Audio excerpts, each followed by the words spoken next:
Welcome to the Personal Finance Podcast for Doctors.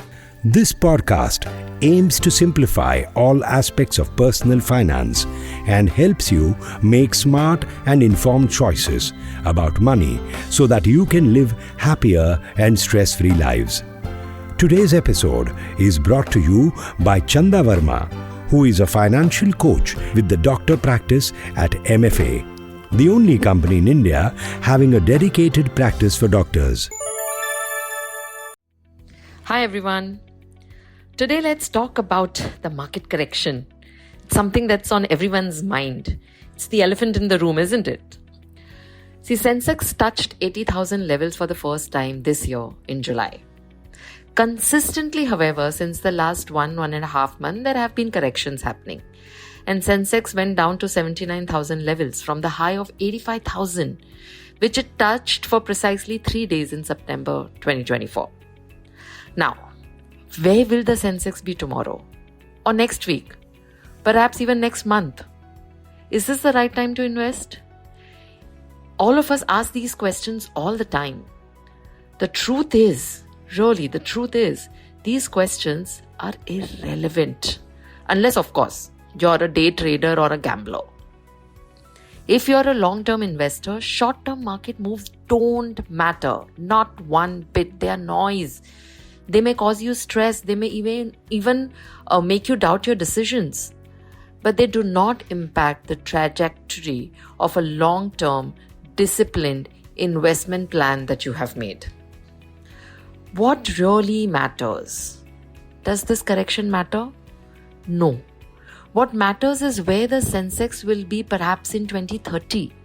Or more importantly, where will it be in 2047 when India turns 100? These are the timelines that align with real wealth creation, not daily, weekly, monthly shifts. Today, the markets have been correcting. There are people screaming that the foreign institutional investors sold 99,000 crores. Let's see the context, okay? How much is this number in dollars? It's $12 billion, 99,000 crores. What is the total value of FII holdings in India? $900 billion. So how much have they really sold? 1.3%. Now, news headlines will continue to scream about losses. Experts will talk about risk. But in the grand scheme of things, this correction is just a blip, a tiny blip. On the road to India's economic potential, the real opportunity lies ahead, guys. The power of long-term growth is undeniable. India's growth story is undeniable. In less than a decade, India is set to become the third largest economy in the world. Think about it.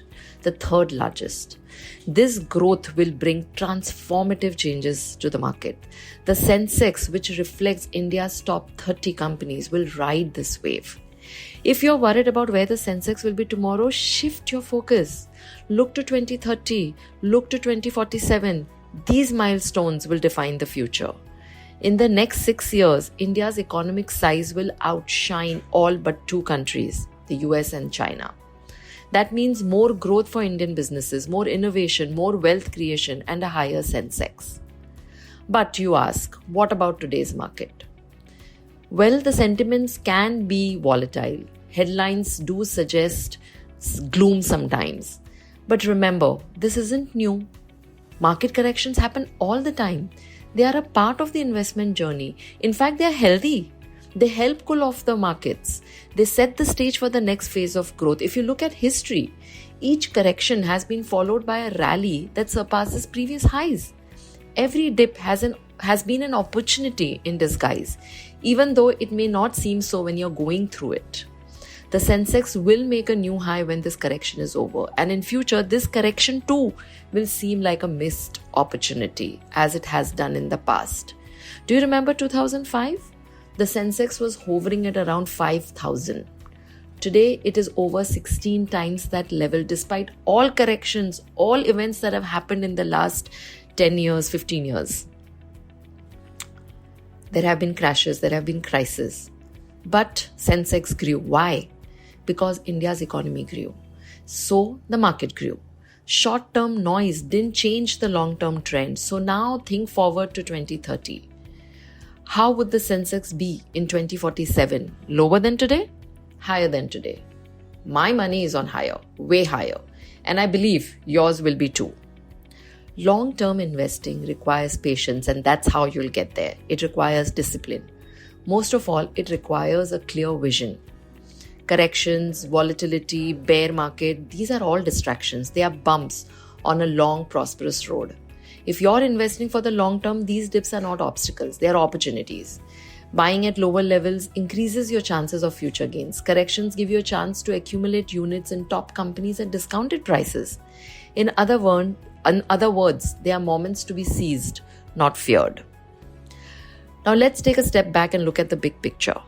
By 2030, India is likely to be a $7 trillion economy. It will stand shoulder to shoulder with the world's largest economies. This growth is not just an economic statistic. It translates into more jobs, more infrastructure, more consumption. Every sector, from technology to consumer goods to finance, every sector will benefit. The companies that drive the Sensex will be at the forefront of this change. They will grow as India grows. And as they grow, so will the Sensex. 2047 will mark 100 years of India's independence. Think about what India will look like by then. A bustling economy, a global powerhouse, a thriving stock market. Long-term growth is not just a possibility, it's a probability. The Sensex is poised to reflect that growth. So ask yourself, is it worth worrying about where the Sensex will be tomorrow? Or is it more meaningful to focus on the long term? If you look at the markets like the US, the trend is clear. Over the past century, the S&P 500, their Sensex, has seen ups and downs. But its overall journey has been one of tremendous growth. The same is true for all of us. India's Sensex is on a similar trajectory. It may be younger, but the fundamentals are strong. Just like the Standard & Poor 500 has grown despite wars, recessions, crashes, the Sensex is expected to rise despite or driven by India's growth story. Many investors try to time this market. They want to buy low, sell high. Sounds simple, isn't it? But timing the market is nearly impossible. Even the best investors struggle with it. Instead, the better approach is time in the market, not timing the market. Staying invested through ups and downs, it allows your portfolio to benefit from long-term compounding. The earlier you start, the more time you have your investments to grow and to make investments boring but growing. When you're thinking about 2030 or 2047, today's timing of the market becomes irrelevant. What matters is that you are invested. You're ready to capture the gains that come with India's growth. So as an investor, your focus should be on not these corrections, but on your goals. Are you investing for retirement, for your child's education, for a better future, to maintain your lifestyle, to protect your purchasing power, to build multi-generational wealth? These are the long-term goals. They are not affected by what happens in the market tomorrow or next week. With the market in correction phase, some investors might feel the urge to sell. They might want to wait till the market stabilizes. But by doing so, we risk missing out on potential gains. Often the best market days come immediately after a correction. Missing those days can hurt long-term returns. Instead, consider using this time to strengthen your portfolio. Revisit your allocations. Look for opportunities in quality investments that may now be undervalued. Reinforce your commitment to a long-term strategy. Remember, you're investing for 2030 or 2047 and even beyond. Today's fluctuations do not matter. Corrections are a part of the journey. Over time, markets will grow, economies will expand, and long-term investors will benefit. So stay focused, stay invested, and remember, your wealth is built not on today's market moves, but on tomorrow's growth. On that note, I wish you and your family a very, very happy November. Hope you had an amazing Diwali filled with loads of amazing relationships, love, and peace. God bless. You were listening to the Personal Finance Podcast for Doctors with Chanda Verma. If you find this podcast relevant and interesting, do share it with other doctors as well.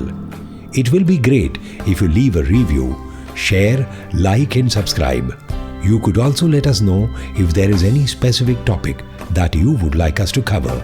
For any queries or help, you can get in touch with MFA's doctor practice team at 892-800-6140.